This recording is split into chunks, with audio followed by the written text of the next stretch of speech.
Muitos aspirantes sublimam as funções dos sentidos e da mente por meio de Atma Yoga, Yoga do Espírito, sendo purificados pelo fogo do conhecimento, reconhecendo a divindade como onipresente, transcendente. O aspirante não falha em compreendê-la, em consequência, obtém a mais elevada meta.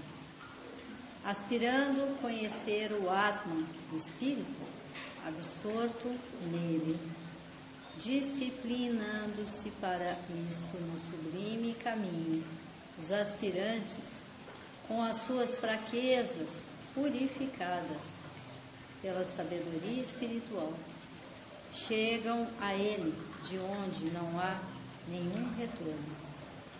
Esse é o fecho, finzinho, dos últimos versículos do 20º capítulo, que é o Atma Gita, a parte já final, os últimos capítulos do Bhagavad Gita, que, como a gente sempre lembra vocês, essa é a nossa principal escritura, a nossa escritura sagrada, a nossa Bíblia é esse livro, o Bhagavad Gita. E esse específico capítulo, ele está falando da condição realmente do espírito, vai situar exatamente de que forma se alcança isso, como ele fechou aqui. Tem o próximo agora, inclusive, quando é o fecho desse Bhagavad Gita, o próximo, esse aqui ele fala todo o capítulo, ele escrevendo as várias competências, habilidades e onipotência do nosso espírito mesmo, E o próximo, na verdade, ele vai falar sobre o que é Prakriti, o que é matéria.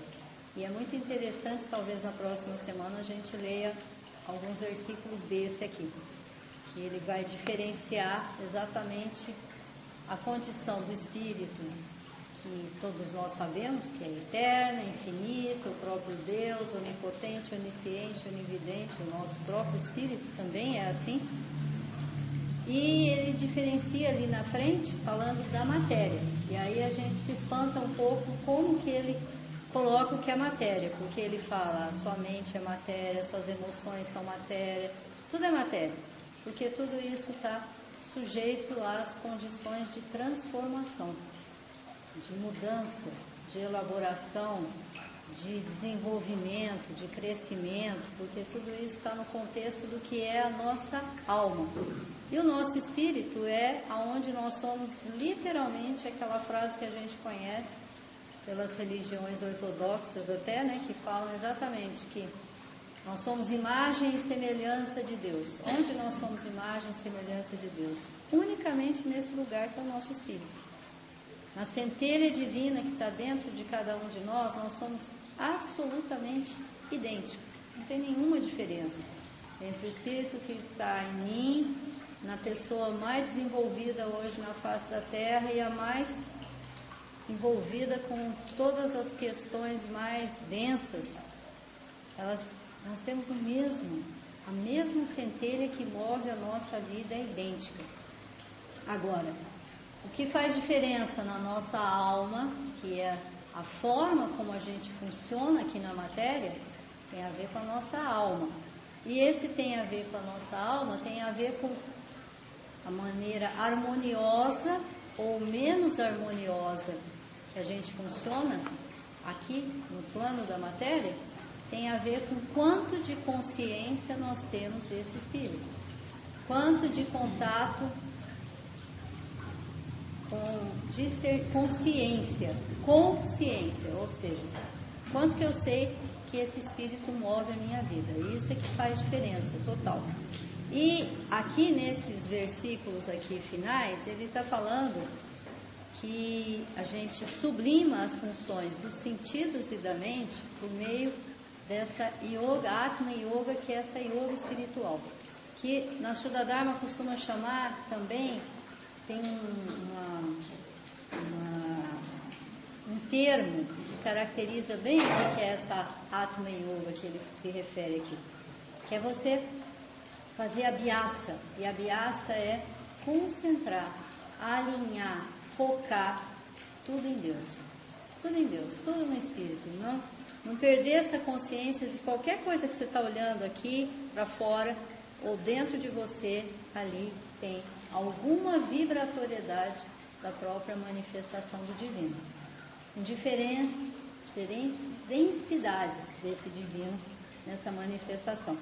E aqui ele está falando, né, que você sublima, ou seja, você transcende, você transpõe as funções dos sentidos e da mente. Dos sentidos, tudo aquilo que faz a gente tomar contato com a matéria, com as coisas objetivas. A gente está acostumado a chamar a matéria como assim, isso é matéria, meu corpo é matéria, as coisas que eu estou vendo são matéria. Tudo que a gente aprende que tem a ver com isso que a gente olha para fora e reconhece chamando matéria, traz informação.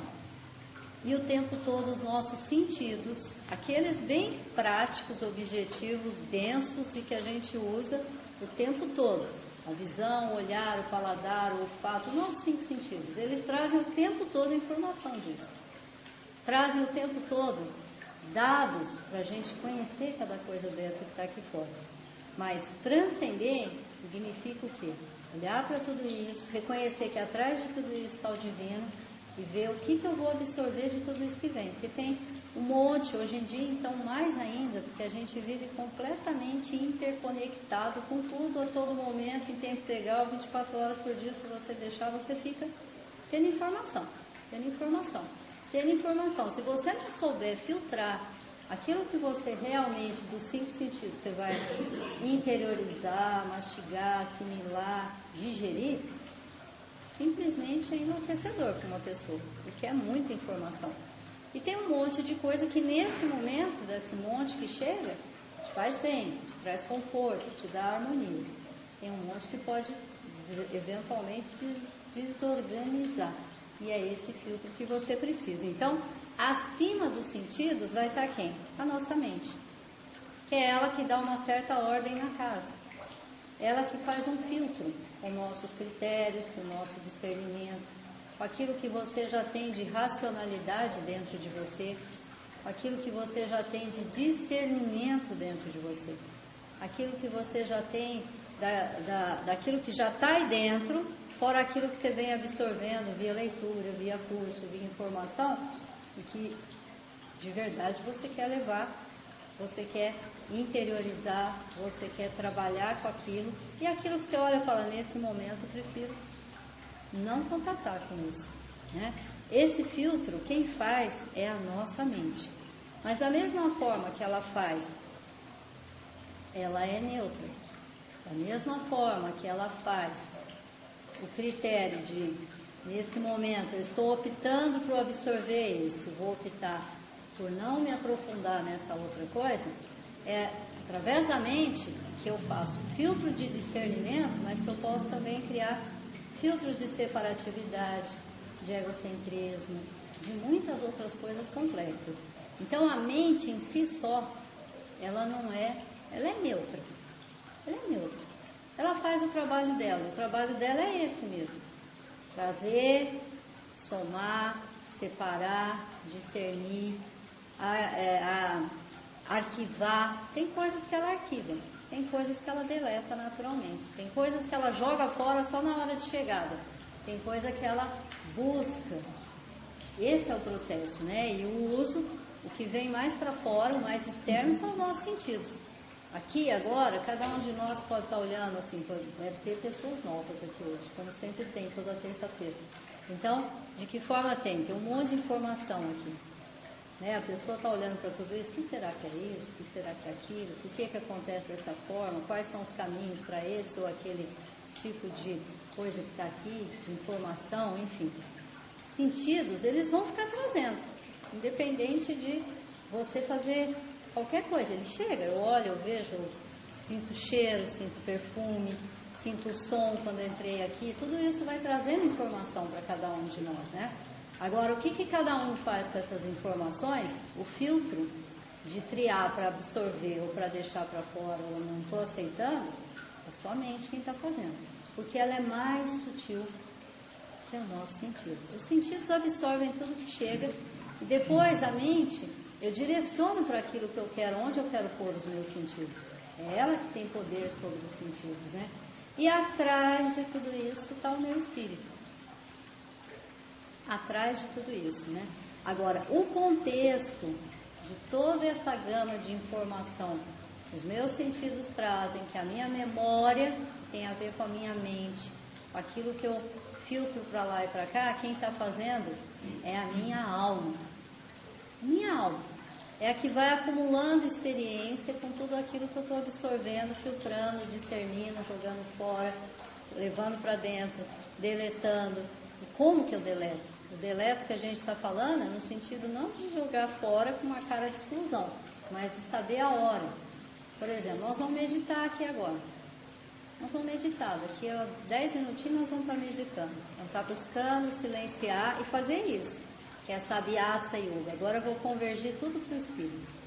Vou centrar os meus sentidos, eu vou procurar que eles fiquem olhando para dentro. Eu vou buscar que a minha mente fique olhando para aquilo que eu estou fazendo. Eu vou pôr o meu corpo sentado, confortável. Eu vou respirar com conforto. Tudo isso que vai sendo feito, é a minha mente que está direcionando, aceitando esse direcionamento, optando por esse direcionamento, né? E esse processo que você vai fazendo, mesmo você fazendo tudo isso, daí um minutinho ela vai buscar qualquer outra coisa. Ela vai para lá e ela vai para cá. Por quê? Tem uma gama de coisas dentro de nós. São ruins? Não. Só que eu tenho que achar um momento que cada uma delas me chama, eu vou atender. Nesse momento eu optei por meditar. Então, se alguma coisa que não é isso me chamar, que tem importância também, alguma coisa do meu trabalho, alguma conversa interrompida que ficou lá fora, alguma coisa que eu li que fez sentido com o que a gente falou aqui agora, ou com o que eu senti na hora que eu fechei os olhos, eu vou olhar, calma, depois eu vou te atender. Mas agora eu vou atender ao silêncio que eu estou buscando para meditar. Então, você vai fazendo escolhas. Quem faz isso é a nossa mente.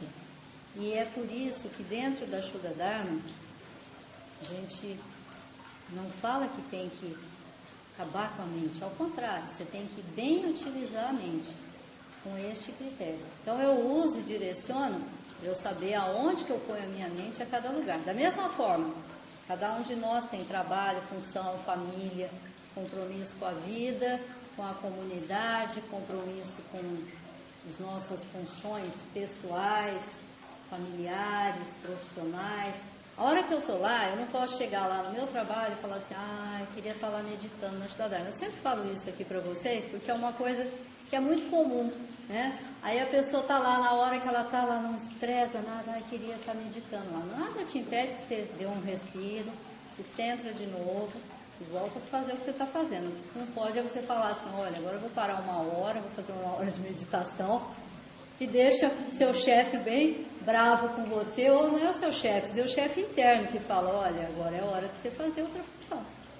Então, esse nortear as nossas prioridades, saber usar tudo que nós temos de gama de informação, é para bem usar tudo aquilo que a gente aprende, né? E isso quem de alguma forma exerce esse papel é a mente. Por isso que na meditação você usa a sua mente. Que jeito? Vamos agora serenar. Eu estou fazendo uma ordem interna comigo mesmo. Vamos respirar desse jeito. Eu estou me organizando diante de tudo isso. Então, aqui a gente começou falando, pela fala do próprio Bhagavad Gita, né, dos sentidos. Mas mais denso ainda que o sentido é o meu corpo físico. Meu corpo físico, né? E ele é completamente envolvido pelos meus sentidos trazem. Ele traz um monte de informação positiva, negativa. Quem vai filtrar e vai absorver e vai fazer suco e tirar caldo, ou bate num liquidificador, ou tira pela centrífuga, o que você vai tirar do que você tem passando pela sua vida, vai depender do seu critério, que tem a ver com a sua mente, que tem a ver com a sua alma. E a sua alma é esse conjunto todo que tem a ver com a mente, com os sentidos, com as sensações e com o seu corpo físico. A história que você tem nesse corpo físico tem a ver com como você gerencia tudo isso. Uma coisa que Sri Vajra costumava falar, aquele nosso instrutor ali, a gente não tem muita consciência, mas é fato. Cada um de nós, e assim, grande parte de nós tem irmãos. A gente recebeu a mesmíssima matéria do pai e da mãe. A mesmíssima. Mas cada um de nós gerenciou aquela matéria que veio deles para formar essa história que está aqui. Formou um óvulo, formou uma pessoa, um ser humano e formou quem nós somos. Hoje aqui todo mundo é adulto. Mesmo numa família de irmãos que vieram de uma mesma raiz, o que cada um tira com aquela mesma raiz que absorveu do pai e da mãe? Eu estou falando de coisa física. O Sri Vajra falava assim, a gente não tem noção porque isso é uma coisa espontânea dentro de nós, e é Deus em nós manifestando a própria vida a nós. Então, o meu espírito gerencia o que a minha alma vai fazer com aquele material que eu recebi. Então, aquilo que eu recebi, eu vim com uma bagagem. Se meus pais, por exemplo, são míopes, eu tenho uma tendência a ser míope. Se eu sou bem melhor que os meus pais, a minha miopia pode ser minimizada. Se eu sou menos gerente daquela matéria que eu recebi, eu posso vir com mais debilidades do que ele mesmo me deu. Quem faz isso? A gente. E quem faz todo esse processo? Aquilo que eu já carrego de bagagem na minha alma. Na minha alma. Que eu já adquiri de experiência pelo próprio contato com o divino que está dentro de mim. O próprio divino que está dentro de mim, ele se manifesta igual para todos os seres, a todo momento. Só que o quanto que eu já consigo, né, absorver aquela linguagem que vem dele e cuidar da minha própria história, vai depender da competência de cada um. Então, aí voltando só no exemplo aí dos filhos, né? Uma família que tem 3, 4 filhos. Um nasce com mais dificuldade física, com mais debilidade em relação à saúde, o outro nasce com mais facilidade. Um tem mais facilidades intelectuais, mas eles receberam a mesmíssima matéria. A hora que os pais geraram a gente, eles não fizeram assim, ó, para você eu vou dar mais, para você eu vou dar menos. É porque é uma coisa natural, espontânea que gera a nossa vida, quando acontece. Mas cada um de nós, que jeito que faz? Isso é o poder do seu espírito, que é igual em mim, em qualquer um, em qualquer pessoa. Só que a competência daquela alma para gerenciar aquilo que ele recebeu, igualzinho, uma matriz idêntica, é que vai gerar a história que nós estamos aqui. E isso tem a ver com essa capacidade de bom uso dos nossos critérios, das nossas escolhas, dos nossos posicionamentos. Ninguém faz isso por nós. Eu não posso decidir pela vida de nenhum de vocês. Jesus Cristo passou 2000 anos atrás, deu um monte de dica legal, importante, bonita. Como que nós estamos vivendo até hoje? O que adiantaram as dicas dele ou de Sri Krishna 5000 anos atrás? Eles vêm ininterruptamente, sem perder a paciência, acreditando que vai dar certo. Eles voltam para trazer a mensagem adaptada àquele momento da humanidade, para lembrar a mesma mensagem. A mesma mensagem, né? Agora, o que cada um faz com isso? Isso é da alçada pessoal de cada um. É da competência e da dedicação e do empenho para que isso flua, melhor ou pior. Não tem privilégio no processo cósmico. Não tem privilégio, né? E aí ele fala assim, ó, reconhecendo a divindade como onipresente em todas as coisas, em todos os seres, da forma mais absoluta aqui, agora, a todo momento, né? E transcendente, ou seja, está além de tudo isso que está manifestado aqui, atrás de tudo isso que está manifestado, independente daquilo que a gente possa ver aqui fora, anterior a tudo isso está essa vida divina, né? O aspirante não falha em compreender, em consequência ele obtém a mais elevada nota. aí o versículo que fecha esse capítulo e que é o versículo-chave. No Bhagavad Gita, cada capítulo tem um versículo que é o que sintetiza aquele versículo inteiro, e aquele capítulo inteiro. E aqui é esse: aspirando a conhecer o Atma, ou seja, o Espírito, a raiz da vida, Deus mesmo. Só que nossa base conhece primeiro dentro de você, reconhece o divino dentro de você, porque aí você vai reconhecer não só em todos os seres, e aí você vai ter tamanho, inclusive, para perceber a grandiosidade dos grandes seres que já vieram. Normalmente, um grande mestre, um grande iniciado, ele reverencia com muito mais respeito, com muito mais percepção do tamanho dos grandes seres do que nós. Por quê? Porque eles têm algum tamanho. É como se assim, imagina uma pessoa que vem aqui e vai defender uma tese de pós-doc, uma tese de transcendência absurda, uma grande teoria. A maioria pode olhar para ele e falar: nossa, esse cara é louco, não tem nada isso daí. Só uma bobajada que o cara está falando. Por quê? Porque falta tamanho em nós para perceber a magnitude daquilo que está ali. Não é? Você precisa ter um certo tamanho para reconhecer um certo tamanho daquilo que foi feito. Você só reconhece o trabalho dos outros quando você trabalhou bastante também para que as coisas acontecessem. Aí você olha e fala: nossa, deve ter dado trabalho para isso estar assim, para isso funcionar com essa cara. Né? Uma pessoa que trabalha, uma dona de casa, ela olha a casa limpinha, com um monte de coisa arrumada, ela fala: nossa, eu sei quantas horas eu precisei me dedicar para isso estar desse jeito. E às vezes a pessoa que chega, olha, se tiver uma coisa fora do lugar, ela fala: nossa, que relaxo. Por quê? Porque ela não viu todo o investimento que foi feito. A mesma coisa, uma alma.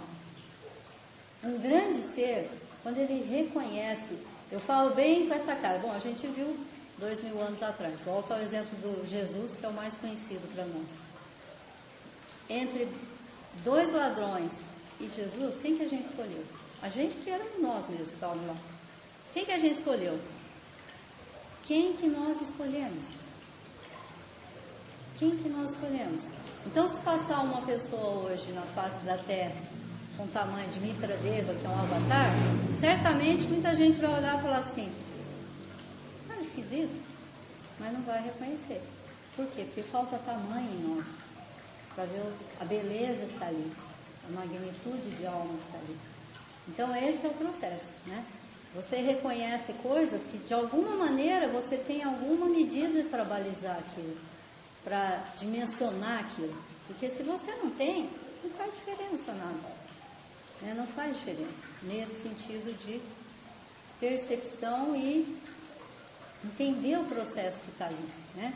E aí o último versículo ele fala exatamente isso. Aspirando a conhecer o Atma, o Espírito, absorto nele, ou seja, completamente imerso na vibratoriedade do Espírito, disciplinando-se para isso, ou seja, se organizando nesse sentido, no sublime caminho, os aspirantes, com todas as suas fraquezas purificadas pela sabedoria espiritual, chegam a ele onde não há nenhum retorno.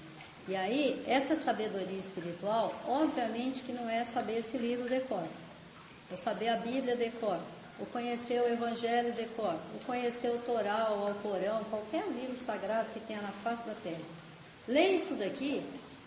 Hoje a gente tem uma habilidade enorme para lidar com leitura, informação e fala, o que não significa conhecer, ter a sabedoria, porque isso depende daquilo que a gente estava falando até agora, que é o quanto da minha alma tem compromisso com essa busca, com essa percepção, com realmente entender o que é esse absoluto que rege a nossa vida, esse Deus que dá vida a tudo. É o quanto que isso já faz ressonância de verdade com a minha capacidade de perceber isso dentro de mim e experimentar isso. Yoga é experiência, não é uma teoria, não é uma coisa para ler, coisa bonita. É uma coisa para vivenciar isso, e isso fazer a sua vida uma vida bonita, não um monte de teoria interessante. Esse é o verdadeiro objetivo disso, né? Então agora, para a gente não trair tudo que a gente falou até agora, nós vamos realmente silenciar, fazer a meditação para exercitar essa comunhão com o divino dentro de nós, tá bom? Hoje a gente vai fazer a Nirguna Dhyana novamente, meditação interna.